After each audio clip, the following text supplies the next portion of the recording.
Hello everyone and welcome to Infosys Earnings call for Q3 FY24. Let me start by wishing everyone a very happy new year. Joining us on this call is CEO and MD Mr. Salil Parekh, CFO Mr. Nilanjan Roy, and other members of the leadership team. We'll start the call with some remarks on the performance of the company for Q3, subsequent to which we'll open up the call for questions. Please note that anything we say that refers to our outlook for the future is a forward-looking statement that must be read in conjunction with the risks that the company faces. A full statement and explanation of these risks is available in our filings with the SEC, which can be found on www.sec.gov. I'd now like to pass on the call to Salil. Thanks, Sandeep. Good evening and good morning to everyone on the call. Wish you a happy new year. Our Q3 revenue declined by 1% quarter-on-quarter and 1% year-on-year in constant currency terms. For the first 3 quarters, our revenue grew by 1.8% over the same period last year in constant currency. We see lower traction for digital transformation programs and more activity for cost and efficiency programs and increasing interest in generative AI programs. Our operating margin was at 20.5%. We delivered this outcome while managing through one-off business disruptions. Nilanjan will provide more detail for this. Large deals were at $3.2 billion. 71% of this was net new. This included one mega deal. With this, our large deal value for the first 3 quarters stands at $13.2 billion, of which 55% is net new. This is the highest ever large deal value for the first 3 quarters in the fiscal year for us. We see that with our large deal wins, we continue to win market share and strengthen our position through our leading capabilities in helping clients with cost, efficiency, automation programs, and by leveraging generative AI, digital, and cloud. We have seen impact in financial services, telco, and high-tech segments. We see strength in manufacturing, energy utilities, and life sciences segments. We are seeing strong traction for generative AI programs leveraging our Topaz capability. We've integrated our generative AI components into our service line portfolio, creating impact for our clients. We have 100,000 employees trained in generative AI areas. We have developed a range of use cases and benefit scenarios across different industries for our clients. Some of these areas are related to client analytics, process optimization, sales, marketing, knowledge analysis, software development, self-service, and personalization. Some examples of the work we're doing in these areas. We're working with a large global bank to support them in their risk analysis program by using a large language model for them. We are working with a global food supplier to personalize food experience for their customers and to make their operations efficient using artificial intelligence. We're working with a global retail company in defining their AI-first business transformation strategy. Our clients are leveraging all these generative AI capabilities in Topaz, combined with our cloud capabilities in Cobalt, to help them navigate through this current business environment and setting up for the future. Our margin improvement program continues to gain traction. The 5 pillars, the large organization mobilization, and steady execution are creating impact. Based on the performance in the first 3 quarters and our outlook for Q4, we are tightening our revenue growth guidance for financial year 24 to 1.5% to 2% in constant currency. Our operating margin guidance for financial year 24 remains unchanged at 20% to 22%. As you probably know, Nilanjan is leaving Infosys at the end of this financial year. I want to thank Nilanjan for the excellent work he has done and the strong position he has put Infosys in. In addition, I also want to thank him for his partnership and his friendship over the past several years. We wish him all the best in his future plans. With that, let me hand it over to Nilanjan. Thanks, Salil. Good evening, everyone, and thank you for joining the call. Coming to our Q3 results, Revenues declined by 1% year-on-year in constant currency. Sequentially, revenues similarly declined by 1% in constant currency and 1.2% in dollar terms. This includes the impact of furloughs and one-offs. Volumes remain soft, coupled with seasonality and normalization of one-time revenues we had in Q2. While the overall environment remains subdued, our large deal TCV is highest ever on a YTD basis. I will talk about the large deals in more detail. Revenue for 9 months increased by 1.8% in constant currency and 2.5% in USD terms. We are making steady progress on Project Maximus, the margin improvement plan across 5 pillars and over 20 tracks. This strengthens our confidence that the program will give us the impetus for margin expansion over time. Operating margins for Q2 were 20.5%, a decline of 70 basis points sequentially, bringing the 9-month margins to 20.8%, which is within the guidance band for the year. The major components of Q-on-Q margin walk for Q3 margin are as follows.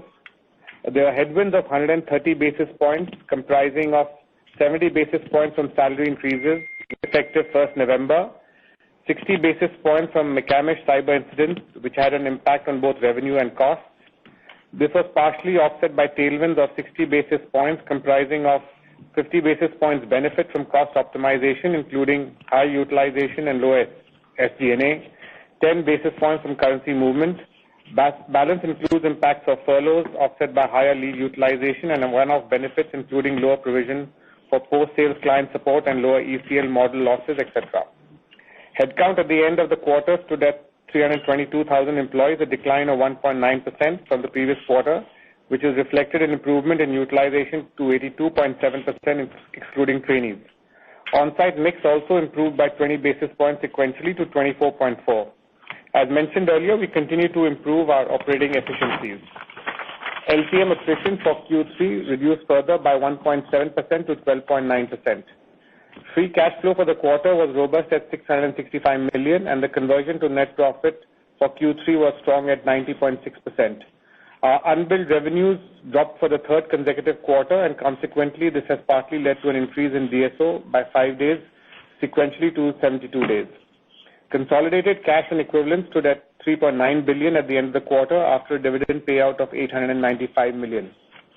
EPS declined by 6.1% in INR on a year-on-year basis and grew by 3% in INR for the 9-month period ended. Yield on cash balances was 6.9% in Q3.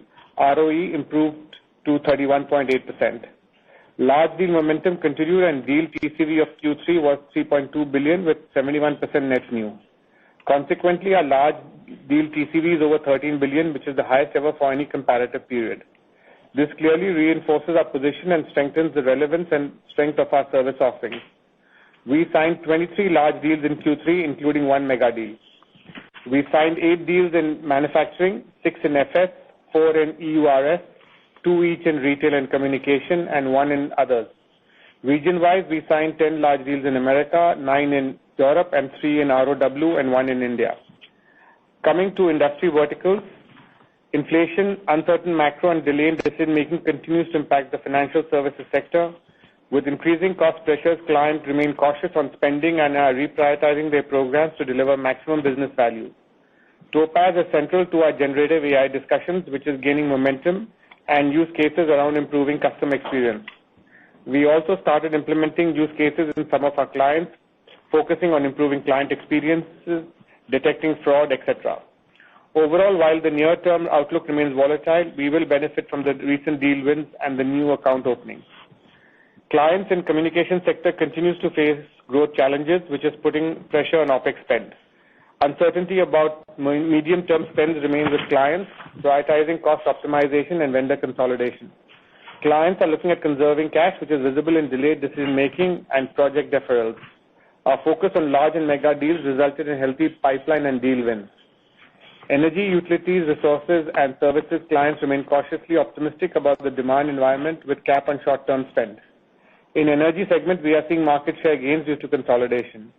Our investment on industry clouds, solutions in the energy transition, combined with extreme focus on human experience, have helped us differentiate, win multiple deals, and build a strong pipeline.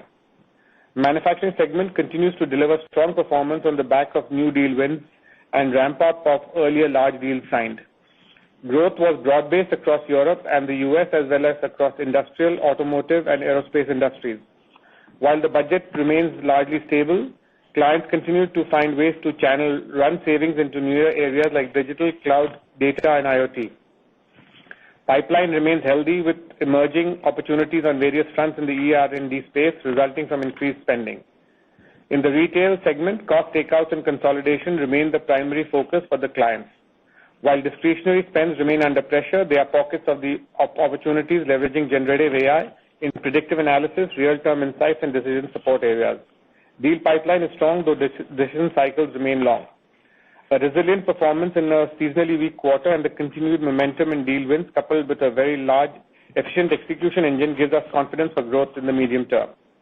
Driven by our YTD growth of 1.8% in CC terms and Q4 outlook, we have revised our revenue growth guidance for FY24 from 1 to 2.5% previously to 1.5 to 2% in constant currency terms. We retain our margin guidance band for the year at 20 to 22%. Finally, I would personally like to thank all the stakeholders of Infosys, and especially the fabulous finance team here for the support over the past 5 years. As I step down, I look forward to working closely with the entire leadership team over the next few months to ensure a smooth transition. Finally, I wish Jayesh the very best as he assumes the role of CFO from 1st of April 24. With that, we can open up the call for questions. Thank you very much. We will now begin the question and answer session. The first question is on the line of Kumar Rakesh from BNP Paribas. Please go ahead. Hi, good evening, and thank you for taking my question. My first question was... Kumar, sir, can I request you to speak up a bit? Sure. Is this better? Yes, go ahead, please. Thank you. So my first question was around the new deal wins, which has been pretty strong at 2.3 billion. It's among the highest we have seen in the recent quarters. However, that also implies the renewals have been weaker. In the recent quarters, we have seen renewals to be in the range of 1.5 to 2 billion. In this quarter, it was less than 1 billion. And that could also be the reason for the slowdown in the second half, which you are expecting. Now, we can understand that the new deal wins would be lumpy and difficult to predict, but you would have a timeline on the renewals, when they would be happening, and what is the probability that you could see winning them back. So how do you see the next quarter or so panning out from the renewal perspective? Any visibility on that side? Hi, this is Salil. Thanks for that question. I think my reading of the large deals win is more along the lines that we are continuing to do well with renewals, and then we've got really excellent net new wins in the 3.2 billion. As we have discussed at other times, the large deals by themselves, the numbers vary quarter on quarter. As you know, last quarter was also extremely large number. Having said that, we have on the renewals a clear sight of what's coming up. We're also benefiting in many of these areas from consolidations, which Nilanjan referenced, and also where we are seeing our clients are seeing opportunities for cost and efficiency. So all of that gets combined with the renewals coming along at regular cycles. Got it. Thanks for that. And my second question was around GenAI. So you have talked about 100,000 employees being trained on GenAI, but can you quantify or share some insights on the client engagement side? Anything that you can quantify, number of projects that we are working on, or the amount of deals that we are winning? Anything that we can start tracking on that side? So there, we are not at this stage sharing externally any views on revenues or projects and so on. What is, to give you color, what is happening today is almost every discussion with clients involves some element of generative AI. And what we have now developed through Topaz is a set of areas where there's benefit cases, use cases, scenarios where there's impact, where we're working across a large number of clients on those in different scales, where there are some which are more pilots, some which are programs, and that's the three examples that I shared. We've also developed strength across a number of large language models where we've trained our teams, and then on how to leverage data sets. Our focus is very much on large enterprises who are our clients, and the data sets within those enterprises depending on the usage of where that large language model is to be applied. And we have a very strong business in data and analytics, which becomes the foundation for this generative AI work. And then we are working to make sure that the benefits are felt across all of our service offerings. So we can start to see in new discussions with clients productivity benefits which are downstream coming from this generative AI. So at this stage, while we are not externally quantifying all of the elements I referenced, that's the sort of color we are seeing across a large number of discussions. Thanks for that, Salil. Thank you. The next question is from the line of Nitin Padmanabhan from Investec. Please go ahead. Hi, good evening. Thanks for the opportunity. Congrats on the strong deal wins. So I think, first off, Salil, anything that you have seen versus the previous quarter in terms of client behavior that would sort of suggest green shoots on the discretionary side, or do you think that will continue to be under pressure for some time? The second question is for Nilanjan. It appears that we'll exit the year with margins lower than last year. Do you still believe that margins could be better next year, versus the current one? We sort of highlighted that as sort of an aspiration at the beginning of the year.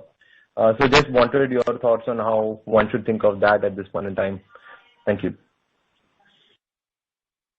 Thanks. Hi, this is Salil. In terms of the client discussions, we have not seen some sort of significant change in one or the other direction from what we were seeing last quarter.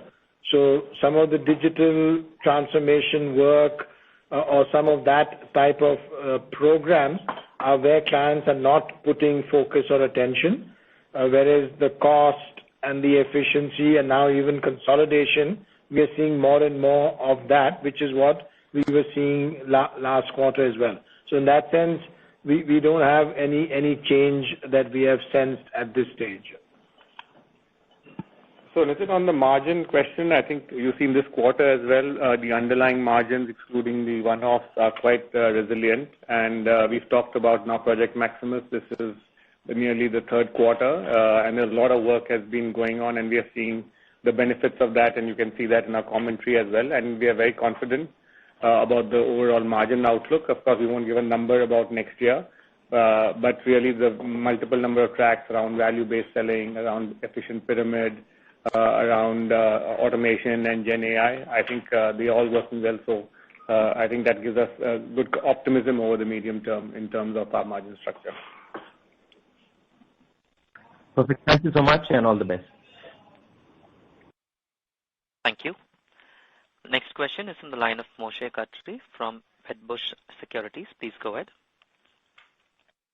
Hey, thanks for taking my questions, and congrats on strong bookings for the quarter. First question, any color on the ongoing budget cycle for calendar 24? Do you think budgets will be on time? Do you think budgets will be delayed? Any color there on that one? Thanks, Moshe. This is Salil. On the budgets, we have seen first, as we saw our Q3 end of the year quarter, the furloughs were in play. We're seeing that coming into play in the Q1 calendar year, so our Q4. The budget decisions are ongoing, and as you know, these will go through the early part of this month.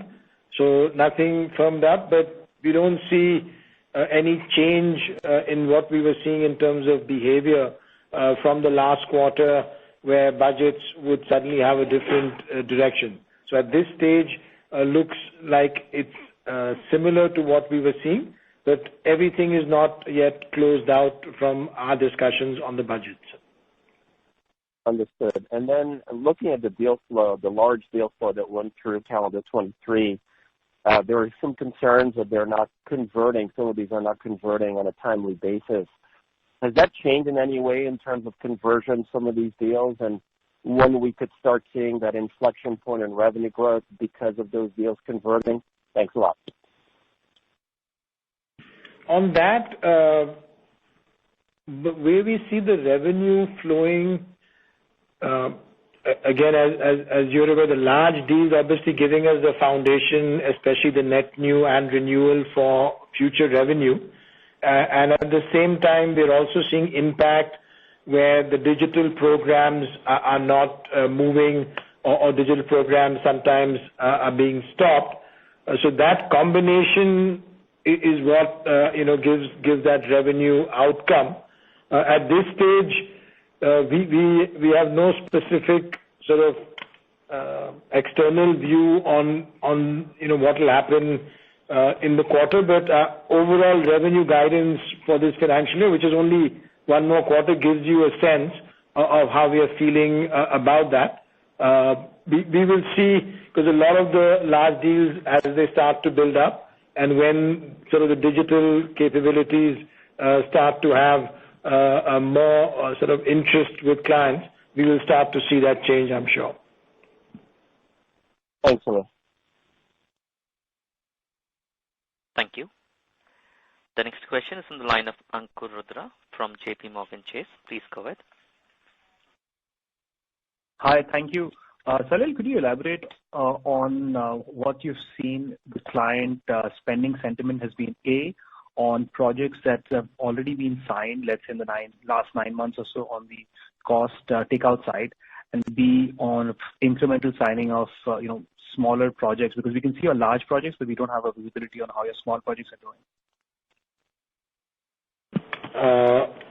Sure. So on the client spending, where clients have signed recently in the last 3, 6, 9 months, that spending is going well, both on cost and other projects, incremental projects, as you were describing. On things that were more in the past, that behavior on the cost has continued. On the incremental projects, we had seen, even in the past quarter, some impact. But what has been signed recently, we see those proceeding as per what they've signed. Understood. And I mean, I think you mentioned several times on the call that there seems to be, delays in revenue recognition because of project reprioritization. Is there a way of maybe estimating this for our benefit, for investors' benefit? Like, for example, how much of fiscal 23 or the last 2 years total contract value or signings may have been impacted because of change in client priorities, or alternatively, how much of the signings have been shrinking every quarter? There should be one back with new project signings for you to stay at the same place. So we are not in a position to share that externally. We have a view on what we look at in terms of wins, execution, and large deals internally. There are also other programs, some small, some mid-sizes, which go up and down. And so that whole internal computation is something which we work with, but is not something which we've in the past or going even today sharing externally. I understand. I wanted a color as opposed to maybe a quantification. Yeah, so same. I think at this stage, the outcome is what we have. We've not given any more on that in terms of color as well, Ankur. Understood. Maybe moving to margins, just one question. Obviously, this quarter, if I take out the impact of the ransomware incident, it appears that margins would have been up by 60 basis points. Is that right? number one. Number two, if you could elaborate where we are on the various Project Maximus levers and where is the remaining support, let's say, over the next year or so.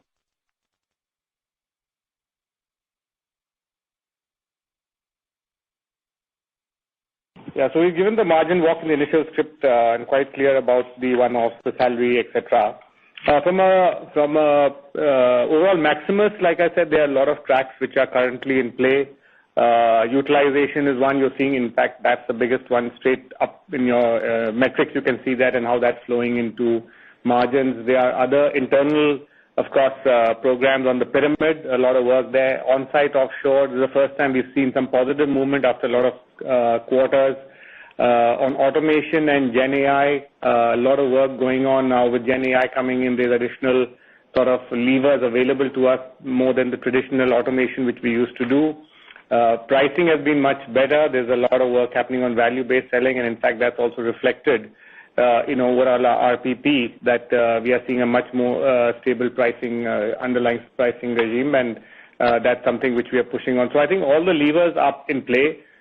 We have quarters where we are able to squeeze more, and many new ideas, I think, with Project Maximus, which have come into the fray as well, looking at large programs and whether we can early on get into a margin improvement program rather than what was originally budgeted during the bid phase. So there's a lot of stuff happening, and I think we're already seeing the early results. A quick follow-up, if I can. There's some concern that some of the cost takeout contracts won in the last 9 months may drive some margin headwinds. Is that something that should impact on a portfolio basis next year? Well, that's something we've always talked about. We have a portfolio of contracts in the first, second, third, fourth, fifth years, right? So while new contracts come in, which are initially potentially at lower margins, at the same time we have contracts which are then going into a steady state. Some of these questions were raised 2-3 years back in one of our segments as well, and you've seen the improvement in that segment, particularly over the period of time, where it's nearly closer to the average, margins for the company. So that's something which is, something which we've, really fine-tuned and, mastered over the few years. So in that sense, that's always built into our projections and forecasts. I appreciate the color. Thank you, and best of luck. Thank you. Next question is on the line of Bryan Bergin from TD Cowen. Please go ahead. Hi, good evening. Thank you. First question I have is demand by geography. Can you talk about pipeline and client spending plans across the U.S. versus Europe, maybe also based on what you have in backlog? I'm curious if you think the recent trend of North America weakness being offset by solid Europe performance is likely to continue, or whether that may change as you go through fiscal 25. Thanks, this is Salil. On the geography, as you point out, we had good growth in Europe in Q3, weaker in North America outcome. In terms of pipeline, we don't share the pipeline split by geography. We do see our large deals that Nilanjan shared by geography in good momentum, at least on the large deals on both U.S. and European side, but we don't sort of specifically call out pipeline or outlook by geography within our business. Okay. Any reason that the current growth trajectory should change near term, or should it remain somewhat consistent? So there, if you look at our guidance for the remaining for the full year, which is for the remaining quarter, it's for the entire business, and we don't have like a specific view that we share externally on the U.S. or Europe there. Okay. Follow up on the third-party items. So another uptick here, just I think over 8% of revenue now. Can you talk about whether you expect third-party items to continue to rise as a mix of revenue, or may this start to come down as you go forward and deal composition potentially change? I'm just trying to think about a sustainable level here as this has moved up meaningfully over the last couple of years. Yeah, so as we've talked about this before, as we are involved in larger transformation deals, longer-term transformation deals across the entire IT stack, infra, cyber, application development, data, I think many of these are bundled deals which have software, hardware elements in it. And in a way, that's also giving us the benefit of taking these larger deals off the table. And at the same time, we are able to manage our margins as well. So we are able to navigate both the impact of this. So we have no number in mind to say that this is where we target or this is optimal level. As long as we are able to get incremental market share and get our margins in line, which is what the program of Maximus is also about, I think we are comfortable with that. Okay, and just last one for you, just on headcount and resourcing plans. Can you just give us a sense how you're thinking about resourcing plans near term?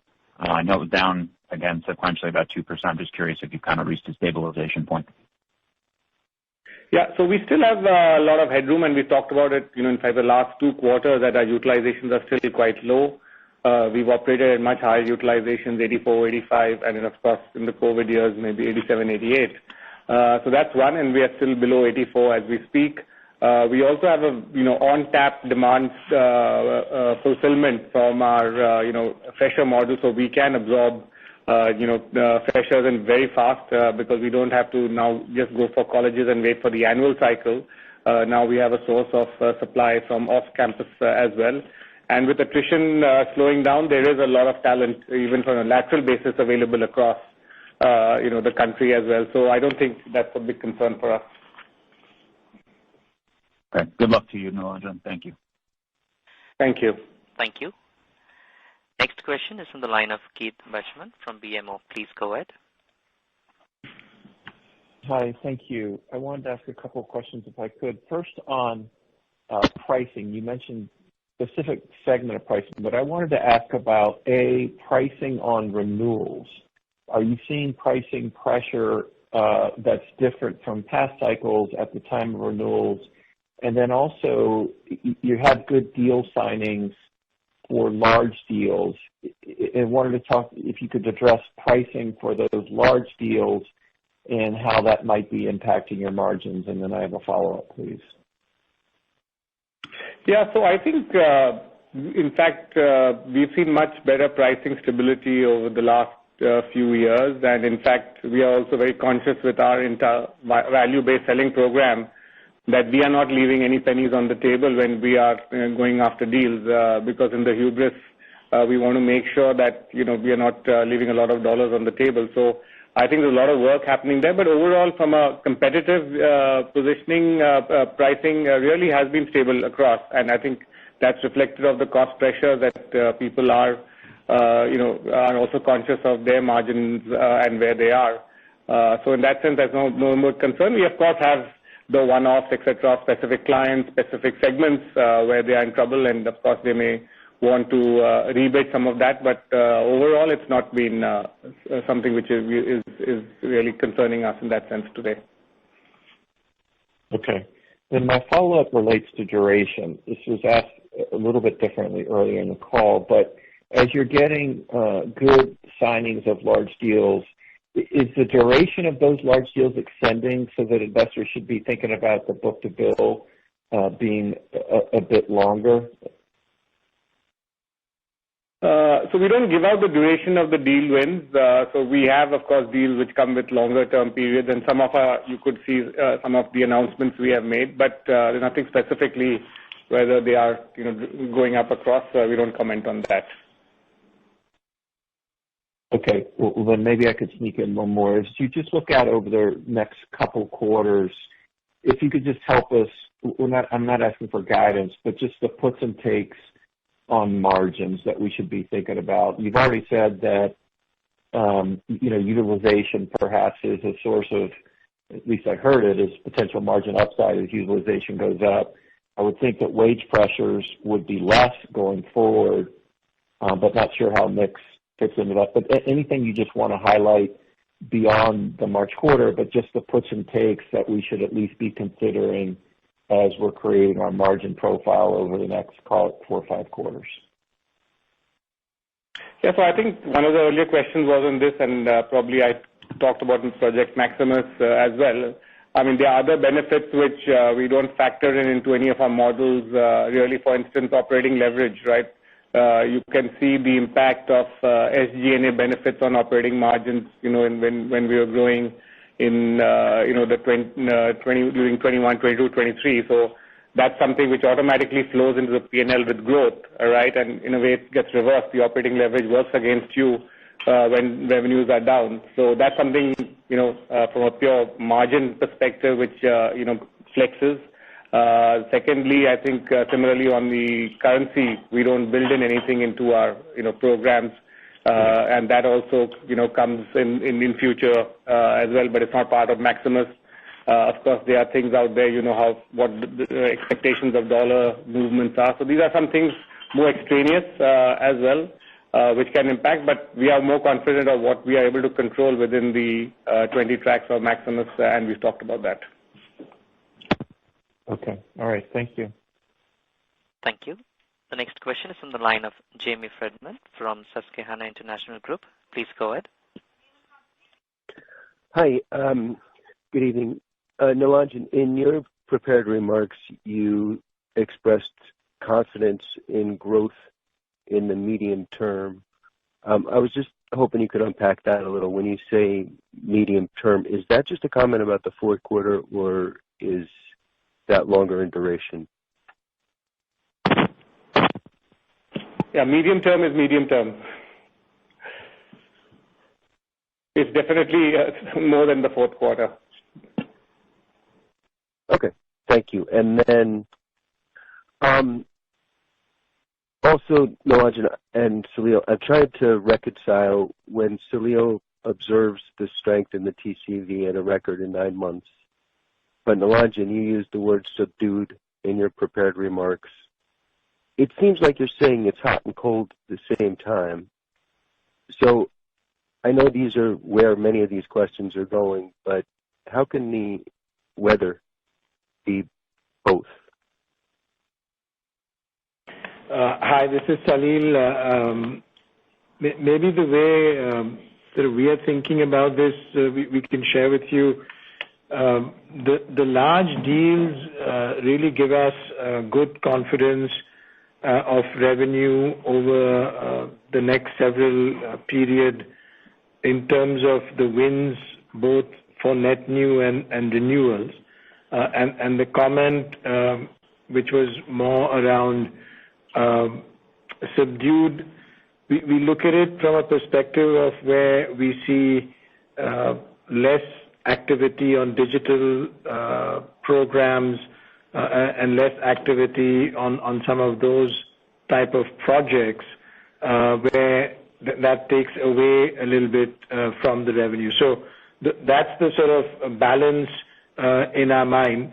One of them giving us that revenue outlook, and the other where clients are under constraints on their own spend, reducing some of that.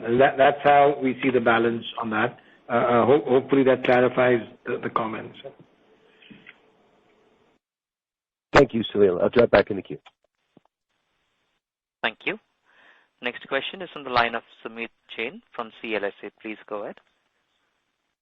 Yeah, hi. Thanks for the opportunity. Firstly, wanted to ask around, the one-time loss, what you had around Mekemish.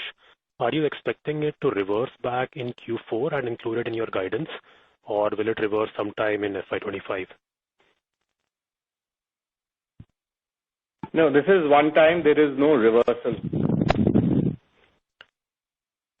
Got it. And secondly, wanted to check around your platform business. I mean, we have seen for the last 2 years, there's absolutely been no growth in that particular business.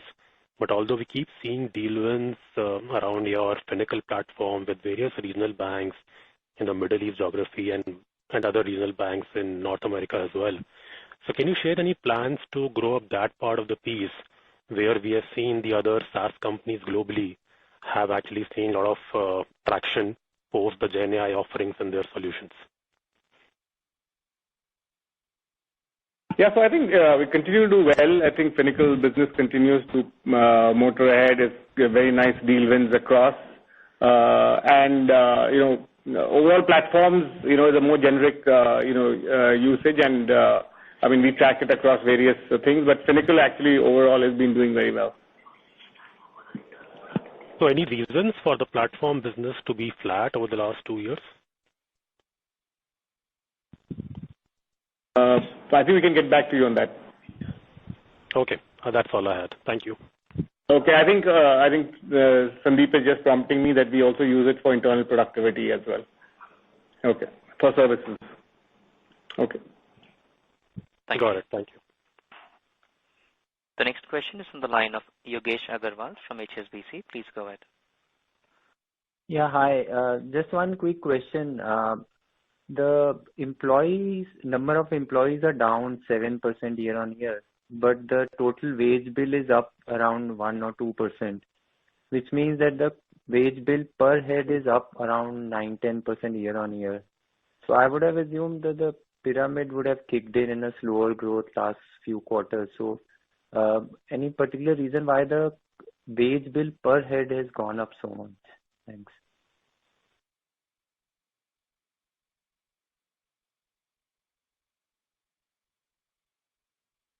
Sorry, I think one of the things is that the comp increase also has happened this quarter. And of course, in the initial part of the year, we had more lateral movements coming in the top end of the pyramid. So, but I think in the recent, if you see the latest quarter, you will see a reversal of that. I think the employee costs have come down. I think in this quarter as well. So I think you will see that trend reversing. Great, thanks, Niranjan, and all the best for your future endeavors. Thank you. Thank you. The next question is from the line of Vibhor Singhal from Nuvama Equities. Please go ahead. Yeah, hi. Thanks for taking my question. So just, I know you've already... Vibhor, please use your handset. There's an echo in the line. Yeah. Sure. Is it better now? Yes, please. Go ahead. Yeah. Thanks a lot for taking my question. So, sorry, just a question on the deal flow number. I know we've already had a bit on it.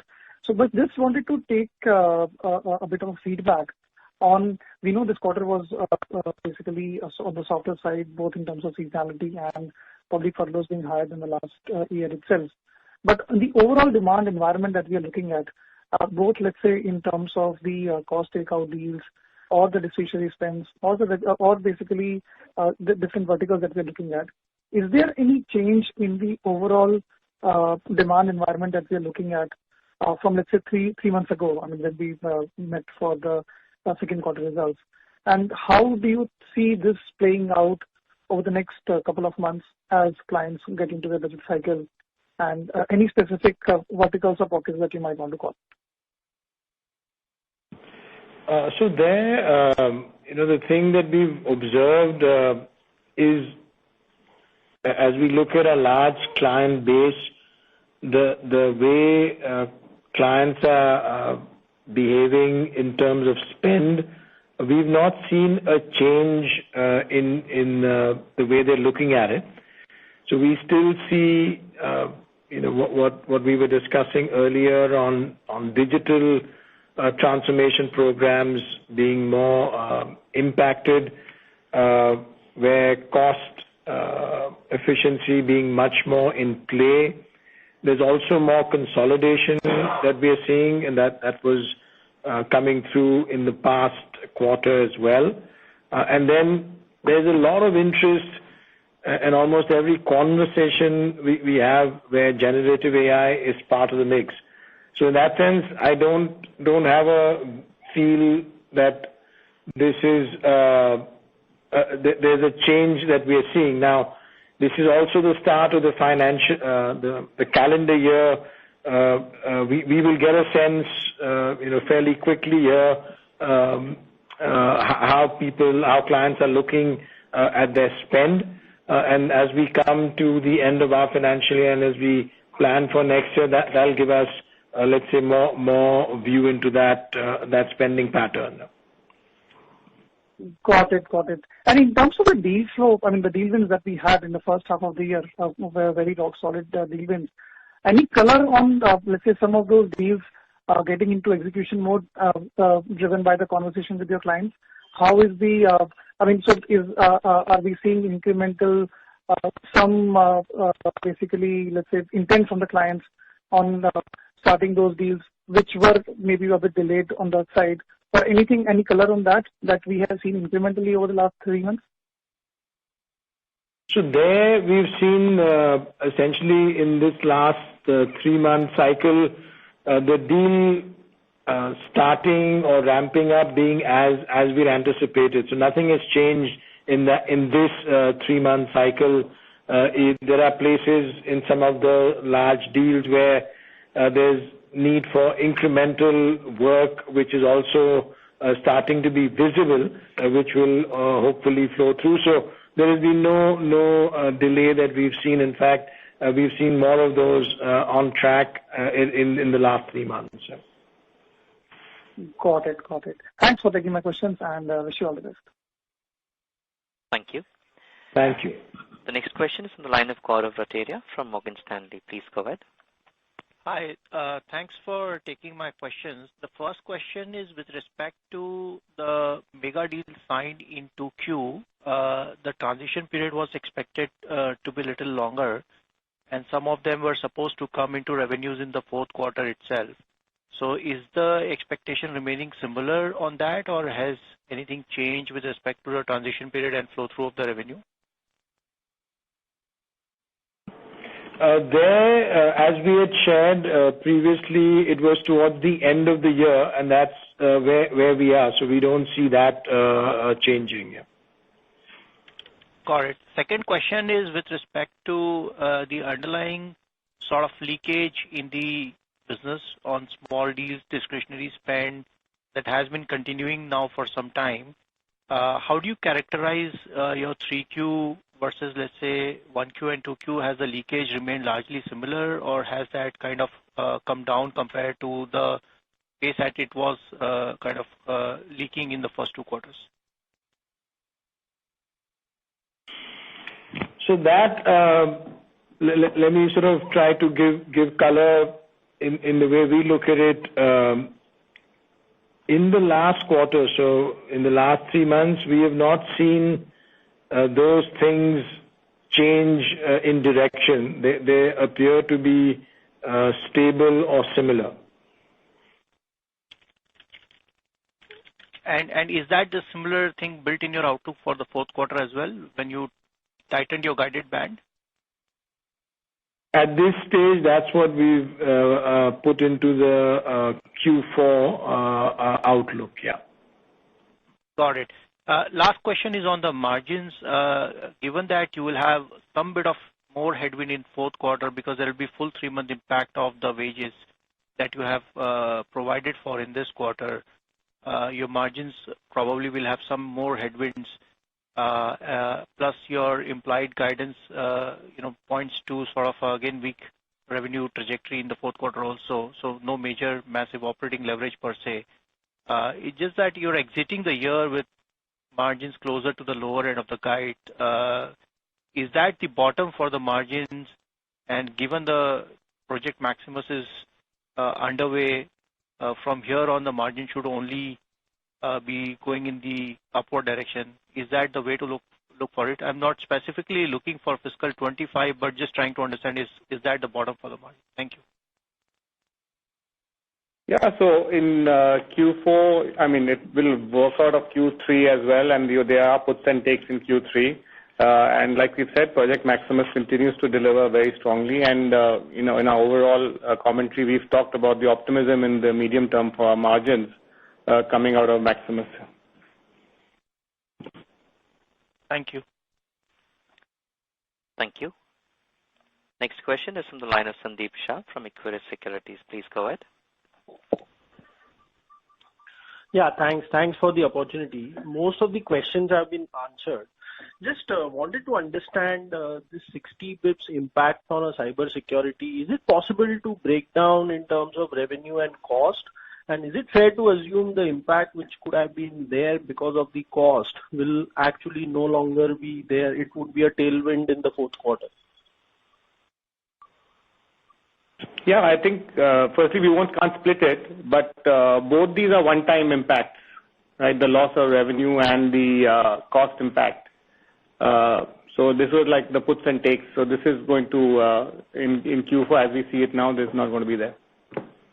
Okay, so even the revenue will come back in the fourth quarter, right? Yeah, so as you know, I think in the statement you have seen that the systems are back substantially by the end of December, right? The systems are up and running. So I think that part goes away. Okay. And Nilanjan, for 2 months of wage hike, 60 to 70 bips wage impact looks slightly lower. So is it the almost 100% of the eligible employees have been covered? And is it fair to assume the wage impact would be much lower in the fourth quarter because it would be 1 month impact? Going to be a 1 month impact, absolutely. And every time we do a wage hike, we look at, of course, the competitive scenario. We look at the market, attrition, employees, tenure, what are the pay point grids. So it's a very complex exercise, and based on this, we think what we have rolled out, and it's, of course, you can see the attrition figures are also good. Okay. And last question, Salil, I think in one of the responses you said the furloughs in the December quarter may continue in the March quarter. Is it I have heard correctly or I have been mistaken? So there, what we saw is my point was on more Q3. We had the furloughs, and that is a seasonal impact. In Q4, we typically see a little bit of that always in our business in Australia, and that's really the reference I was making. Okay. Thanks and all the best. And all the best, Nilanjan. Thank you. Thank you. The next question is from the line of Kawaljeet Saluja from Kotak. Please go ahead. Hey, hi. My question is for Nilanjan. Nilanjan, the margins for this quarter, is it based on your normal variable compensation provision, or is that something which has taken a hit in this quarter? Yeah, so Kawal, we don't talk about the variable pay. Of course, I think in the next there'll be enough news in the papers about that, but we don't give any commentary on variable pay. Yeah, I think it will make its way to the media after a month, so might as well talk about it now, Nilanjan. We never confirm or at any case. Okay, got that. Yeah, all the best to your future endeavors, Nilanjan. Thanks, Kawal. Thank you. Next question is from the line of Manik Taneja from Axis Capital. Please go ahead. Hi, thank you for the opportunity. Just wanted to understand over the course of last 9 to 12 months, the industry has been complaining about the leakage on the existing projects as well as non-extension of discretionary projects. Are you seeing any change on that front? That's question number one. The second question was with regards to the expansion in terms of captive centers, and we continue to see news flow on that front. Any comments from you on that front? Thanks. I think on the first part, our sense is, in the last quarter, so in this Q3, we've not seen any change in the work on those projects that's had essentially a similar type of a trajectory. On the captive centers, there typically we see that anytime there's new sort of technology shifts, whether there was digital or cloud or generative AI, there's definitely more interest in some clients building out captives. Equally, as technologies age, we see some clients are looking to exit and especially to be more optimized. And we've seen that in several of our large deals. If you look back over the last several quarters, we've had deals where, in addition to the transformation, we've taken on the task of optimizing pre-existing captives and so on. So we don't see a change. It's just maybe it's that new technology moment where we see the activity, but we also see converse activity of things which were, let's say, set up 5, 7, 10 years ago, which are going through that change or decline in that situation. Sure. And one last question from my end. We've been seeing our headcount reduce for the last several quarters. Any sense on how we should be thinking about the optimization on this front, given the kind of deal wins that we've had in the last 3 quarters? Yeah, so I think I've mentioned that a couple of times. Utilization is something where we have headroom, so the decline in headcount really doesn't concern us too much. And both from availability of talent to ramp up, we now have a very strong, off-campus program. This is something, over the last 3 or 4 years we've perfected post-COVID, and that's really on tap without having to, give out requests to colleges 1 year in advance. And of course, from a lateral perspective, like I mentioned, with the market being soft, there is, of course, talent available even laterally. So in that sense, we are very, very comfortable with any volume requirements and ability to fulfill. Sure. Thank you and all the best for the future. Thank you. Ladies and gentlemen, that was the last question for today. I now hand the conference over to the management for their closing remarks. Thank you, and over to you. Thank you.